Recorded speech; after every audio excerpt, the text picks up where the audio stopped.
মুসা আলাইহিস সালাম একদিন রাস্তা দিয়ে হাঁটতেছিলেন, তখন দেখছিলেন গর্তের মধ্যে কিছু হাঁস। মুসা আলাইহিস সালামকে দেখে হাঁসগুলা ডেকে বললেন, আল্লাহর নবী মুসা কোথায় যাচ্ছেন? বলতেছে মুসা আলাইহিস সালাম, আল্লাহর সাথে কথা বলার জন্য। আমার কথা বুঝে থাকলে বলুন, হাঁস কি কথা বলতে পারে? কথা বলতে পারে না। আল্লাহ যদি বলায়, হাঁসে কথা বলতে পারে, পাথরে কথা বলতে পারে, মৃত গুরসাবে কথা বলতে পারে, গাছে কথা বলতে পারে, জঙ্গলার হরিণেও কথা বলতে পারে। কথা বলেন ঠিক কিনা? হাঁসের জবান খুলে দিয়েছে কে? আল্লাহ। তখন বলতেছে, আল্লাহর সাথে কথাবার্তা বলবেন, ঠিক আছে, আমাদের একটা প্রশ্ন আল্লাহকে করবেন। কি প্রশ্ন? বলবেন বৃষ্টি কখন হবে। এটা কার প্রশ্ন? হাঁসগুলার প্রশ্ন। আল্লাহর সাথে কথাবার্তা বলার পরে বলতেছে, রব্বুল আলামিন আসার পথে কিছু হাঁসের সঙ্গে সাক্ষাৎ হয়েছে। তারা একটা প্রশ্ন করেছে যে আপনি জমিনের মধ্যে বৃষ্টি কখন দিবেন। তখন আল্লাহ পাক বললেন যে গিয়ে বলুন 40 বছর পরে বৃষ্টি হবে। কত বছর? হাঁস 40 বছর বাঁচবে? কথা বলেন না। হাঁস 40 বছর বাঁচবে? বাঁচবে না। 40 বছর পরে বৃষ্টি হবে এই সংবাদ হাঁসগুলা আবার যখন শুনলো, তখন সমস্বরে বলে উঠলো আলহামদুলিল্লাহ। কেন বললো আলহামদুলিল্লাহ? মুসা আলাইহিস সালাম খুব রাগী ছিলেন। মুসা আলাইহিস সালাম অনেক রাগী ছিলেন। 40 বছর পরে বৃষ্টি হবে আর তোমরা আলহামদুলিল্লাহ বললা, তোমরা কি 40 বছর বাঁচবা? মুসা আলাইহিস সালাম আজীব হয়ে রাগান্বিত হয়ে গেলেন। তারপরে হাঁসের জবান আল্লাহ খুলে দিয়েছে। বলতেছে, ও জামানার নবী মুসা, 40 বছর পরে আল্লাহ পাক রব্বুল আলামিন দুনিয়ার মধ্যে বৃষ্টি দিবেন। ওইটা আল্লাহর নেয়ামত। আমরা নগণ্য প্রাণী আল্লাহর কাছে প্রশ্ন পাঠিয়েছি। আল্লাহ আমাদের প্রশ্নের জবাবে 40 বছর পরে সংবাদ দিলেন 40 বছর পরে বৃষ্টি হবে। 40 বছর পরে হয়তোবা আমরা থাকবো না, কিন্তু আল্লাহ পাক রব্বুল আলামিনের যেই সমস্ত সৃষ্টি আছে, অনাবৃষ্টির কারণে মাটিগুলা হাহাকার করতেছে, বনের তরুলতা শুকিয়ে যাচ্ছে, জঙ্গলার পাক পাখালিগুলা তাকিয়ে আছে আল্লাহ কখন বৃষ্টি দিবে। 40 বছর পরে যে বৃষ্টি হবে, এইটা আল্লাহ পাক রব্বুল আলামিনের নেয়ামত। এই নেয়ামতের কথা শুনে কিভাবে শুকরিয়া করব? এই নেয়ামতের কথা শুনে অবশ্যই শুকরিয়া করা দরকার। সেই জন্য আমরা কি করলাম? মালিকের শুকরিয়া আদায় করলাম। দেখছেন, এখানে আমাদের শিক্ষা। ছোট্ট থেকে ছোট্ট বিষয় যদি আমাদেরকে নেয়ামত হিসেবে আল্লাহ পাক দেয়, সেইগুলারও শুকরিয়া আদায় করতে হবে। এত বড় একটা মজমা, এত সুন্দর জান্নাতি পরিবেশ, আমরা কিভাবে নাশুকর গুজার করতেছি, কিভাবে এইটার কদর করতেছি না। আমাদের আকল, আমাদের মস্তিষ্ক, আমাদের বিবেক কোথায়? আল্লাহ পাক রব্বুল আলামিন আমাদেরকে মালিকের ছোট্ট ছোট্ট বিষয়ের উপরও শুকরিয়া আদায় করার তৌফিক দান করুক বলি আমিন। মুহতারাম দুস্থ বুজুর্গ, খুতবা এবং দুরূদ শরীফের পরে পবিত্র কালামুল্লাহ শরীফ থেকে একখানা আয়াতের অংশ বিশেষ তেলাওয়াত করেছি এবং রসুলে কারীম সবাই বলেন সাল্লাল্লাহু আলাইহি ওয়াসাল্লামের অসংখ্য আহাদিস থেকে 2খানা হাদিস পাঠ করেছি। আল্লাহ পাক রব্বুল আলামিন যদি তৌফিক দান করে একে সামনে রেখে কিছু কথা বলবো ইনশাআল্লাহ। আল্লাহ পাক রব্বুল আলামিন আমাদেরকে নির্দেশ দিয়েছেন তিনার কালামুল্লাহ শরীফের মধ্যে তোমাদের গোত্র থেকে, তোমাদের কম থেকে, তোমাদের পাড়া থেকে, তোমাদের মহল্লা থেকে কিছু সংখ্যক লোক এলমে দ্বীন শিক্ষার জন্য বের হও। কিসের জন্য বের হও? এলমে দ্বীন শিক্ষার জন্য বের হও। এটা কার কথা? আল্লাহর কথা। আল্লাহ পাক রব্বুল আলামিন বলেছেন কিছু সংখ্যক লোক বের হওয়ার জন্য। আর আমার নবী, আপনার নবী পয়গম্বরে আরবি, তিনি বলে তলাবুল ইলমি ফরিদাতুন আলা কুল্লি মুসলিম। রাসূল করিম সাল্লাল্লাহু আলাইহি ওয়াসাল্লাম বলে প্রত্যেক মুমিন মুসলমানের উপর এলমে দ্বীন শিক্ষা করা ফরজ। বলেন, প্রত্যেক মুমিন মুসলমানের উপর এলমে দ্বীন শিক্ষা করা কি? ফরজ। আল্লাহ বলেছেন কিছু সংখ্যক লোক এলমে দ্বীন শিক্ষার জন্য বের হতে, আর রাসূল বলেছেন সবাইকে এলমে দ্বীন শিক্ষা করতে। অর্থের দিকে তাকাইলে বাহ্যিক দৃষ্টিতে একটু গড় মিল দেখা যায়। কথা বলেন ঠিক কিনা? বাহ্যিক দৃষ্টিতে একটু গড় মিল দেখা যায়। এটাকে মিল করার জন্য আমাদের বুঝতে হবে এলমে দ্বীন শিক্ষা করার স্তর হলো তিনটি। কয়টি? আমার সাথে একটু কথা বলবেন। এলমে দ্বীন শিক্ষা করার স্তর কয়টি? তিনটি। প্রথম পর্যায়ের এলমে দ্বীন শিক্ষা করা, মধ্যম পর্যায়ের এলমে দ্বীন শিক্ষা করা, উচ্চ পর্যায়ের এলমে দ্বীন শিক্ষা করা।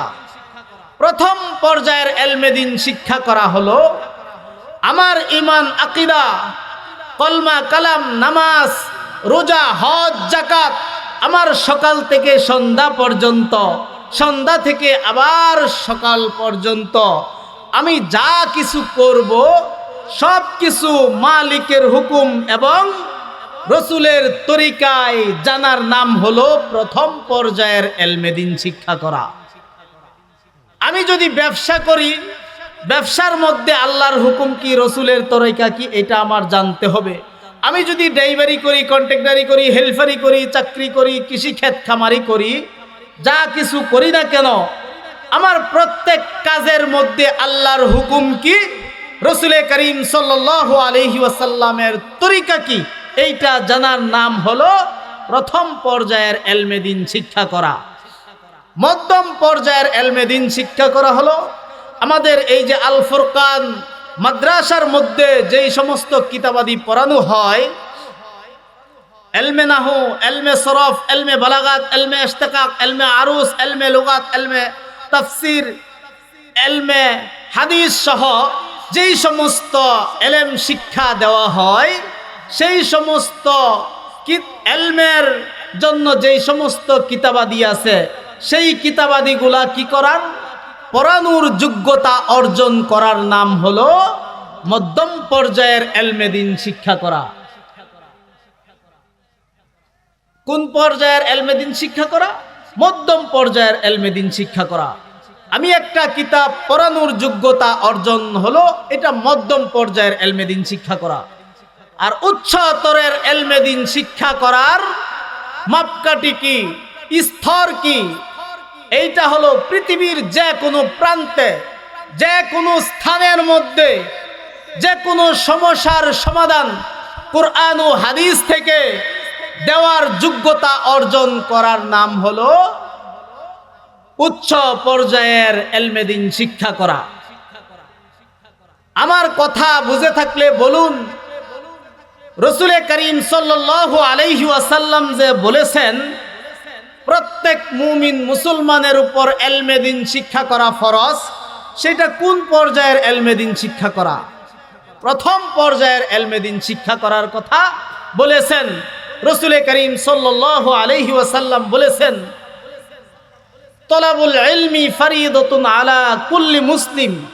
এখন আমি আমার বিবেককে প্রশ্ন করি, আমার নামাজ, কালাম, আমার রোজা, আমার হজ, যাকাত, আমার দুনিয়ার কর্মগুলা যা আমি করতেছি, সেইগুলা আল্লাহর হুকুম এবং রসুলের তরিকা অনুযায়ী করতেছি কি না?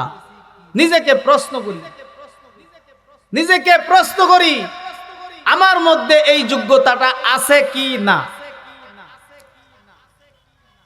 রাসূল করিম সাল্লাল্লাহু আলাইহি ওয়াসাল্লাম এক হাদিসের মধ্যে বলেছেন, কুন আলিমান, তোমরা কি হও? আলেম হও। যদি আলেম হতে পারো তাহলে তোমার জাহান্নামের আগুন থেকে বাঁচার জন্য প্রথম নাম্বার পথ অবলম্বন করলে। আল্লাহর রাসূল নির্দেশ দিয়েছেন আলেম হওয়ার জন্য। ভাই আমরা কি সবাই আলেম বা সবাই কি আলেম হতে পারবে? অপশন রেখেছেন 4টা। বলেন কয়টা? অপশন রেখেছেন 4টা। যদি তুমি আলেম না হতে পারো, সুযোগ সম্ভব না হয়, আও মুতাআল্লিমান, আলেমের ছাত্র হও। কি হও ভাই? আলেমের ছাত্র হও।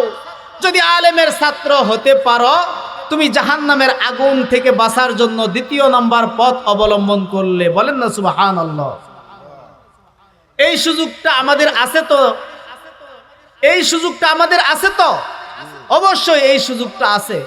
আজকে এই আল ফুরকান কওমি মাদ্রাসার উদ্যোগে বার্ষিক ইসলামী মহাসম্মেলন ফাঁকে একটা কথা বলি, এই সমস্ত কওমি মাদ্রাসায় 2 ধরনের ফায়দা দিয়ে থাকে। কয় ধরনের ফায়দা দিয়ে থাকে? একটা হলো আম ফায়দা, আরেকটা হলো খাস ফায়দা। একটা হলো খাস মানুষদের জন্য ফায়দা, আরেকটা হলো আম মানুষদের জন্য ফায়দা। বার্ষিক একটা ইসলামী মহাসম্মেলন করে এটা আম মানুষের ফায়দা দেওয়ার জন্য। আল ফুরকান কওমি মাদ্রাসার উদ্যোগে আজকে যে এই ইসলামী মহাসম্মেলন দিয়েছে, এটা কাদের জন্য? আম মানুষদের জন্য না খাস মানুষদের জন্য? আম মানুষদের জন্য। এইখানে আম মানুষরা আসবে, উলামায়ে কেরামের জবান থেকে পবিত্র কালামুল্লাহ শরীফ ও হাদিস শরীফের বয়ান নসিহা শুনবে, শুনে নিজের জীবনটাকে গড়বে। আর নিজের জীবনটা গড়ার কারণে তার জান্নাত, ইহদিনাস সিরাতে মুস্তাকিমের রাস্তায় চলা তার জন্য সহজ হয়ে যাবে। এটা হলো আম ফায়দা। আর খাস ফায়দা হলো বিশেষ সমাজের সব মানুষের ছেলে মেয়ে আল ফুরকান কওমি মাদ্রাসার মধ্যে পড়ায় না, বা আশেপাশে যেই সমস্ত মাদ্রাসা আছে সেই মাদ্রাসায় সব বাবার সন্তান দেওয়া তৌফিক হয় না। বিশেষ বিশেষ খাস খাস খাস খাস মানুষের সন্তানাদি আল ফুরকান কওমি মাদ্রাসার মধ্যে পড়তেছে। কথা বলেন ঠিক কিনা? আবার এই বিষয়টাকে অনেকে একটু নরমাল ব্যাপার মনে করে মাদ্রাসার ছাত্ররা মাদ্রাসায় পড়তেছে, পড়ালেখা করে কি করবে? পড়ালেখা করে কি করবে? হয়তো একটা মসজিদে ইমামতি করবে, বা একটা মাদ্রাসায় পড়াবে, বা একটু ওয়াজ কালাম করবে, এতটুকুই। আসলে না না, রাসূল বলে তাদের মূল্য এত বেশি, তাদের দাম এত বেশি, এই মূল্য কোনো সরকার দিতে পারবে না। এই মূল্য পৃথিবীর সব মানুষ মিলে তাদের মূল্যায়ন করতে পারবে না। একমাত্র তাদেরকে মূল্যায়ন করতে পারবে কে? আহকামুল হাকিমিন আরশুল খোদা তালেবে ইলমদেরকে মূল্যায়ন করতে পারবে। কে পারবে? আল্লাহ পারবে। কিভাবে পারবে? ওয়া ইন্নাল মালাইকাতা লাতাদউ আজনিহাতাহা লিযাল্লি তালিবিল ইলম। আল ফুরকান কওমি মাদ্রাসার মধ্যে ছোট্ট ছোট্ট শিশু বাচ্চারা কোরআন ও হাদিস শিখার জন্য আসেন। সকালে একবার আসে, বিকালে আবার চলে যায় কোরআন শিখার জন্য।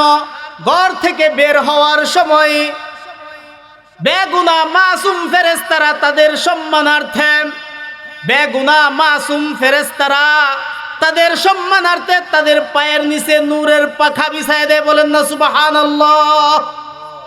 এটা কোনো প্রধানমন্ত্রীর ব্যাপারে নয়, এই সম্মানটা কোনো এমপি মেম্বার চেয়ারম্যান এইরকম যত বড় চাকরি নকরি করুক না কেন, যত বড় ব্যবসা বাণিজ্য ইন্ডাস্ট্রির মালিক হোক না কেন, যত বড় কোটিপতি হোক না কেন, কারো ব্যাপারে এই সম্মানটা নাই। একমাত্র কার জন্য এই সম্মানটা খাস? আল ফুরকান কওমি মাদ্রাসার মধ্যে যেই সমস্ত ছোট ছোট বাচ্চারা কোরআন পড়ার জন্য, হাদিস শিখার জন্য আসে, তাদেরকে তাদের সম্মানার্থে নূরের পাখা বেগুনাহ মাসুম ফেরেশতারা বিছায় দেয়। বলেন না সুবহানাল্লাহ।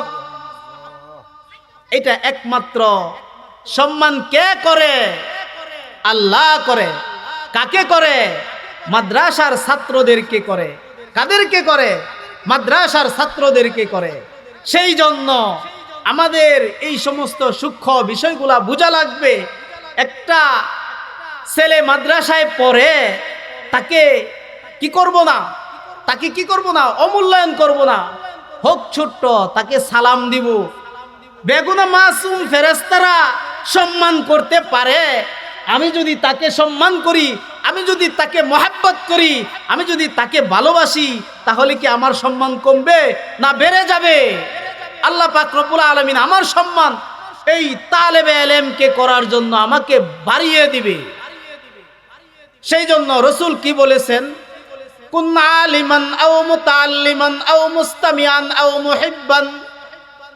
তুমি আলেম হও, যদি আলেম হতে পারো তাহলে তোমার জাহান্নামের আগুন থেকে বাঁচার জন্য এক নাম্বার পথ অবলম্বন করলে, যদি সুযোগ সম্ভব না হয় আও মুতাআল্লিমান, আলেমের কি হও? আলেমের ছাত্র হও। যদি আলেমের ছাত্র হতে পারো তাহলে আলেমের ছাত্র হলে জাহান্নামের আগুন থেকে দুই নাম্বার পথ অবলম্বন করলে। আও মুস্তামিআন, যদি তোমার আলেমের ছাত্র হওয়ার সম্ভব সুযোগ না হয় তাহলে তুমি কি করো?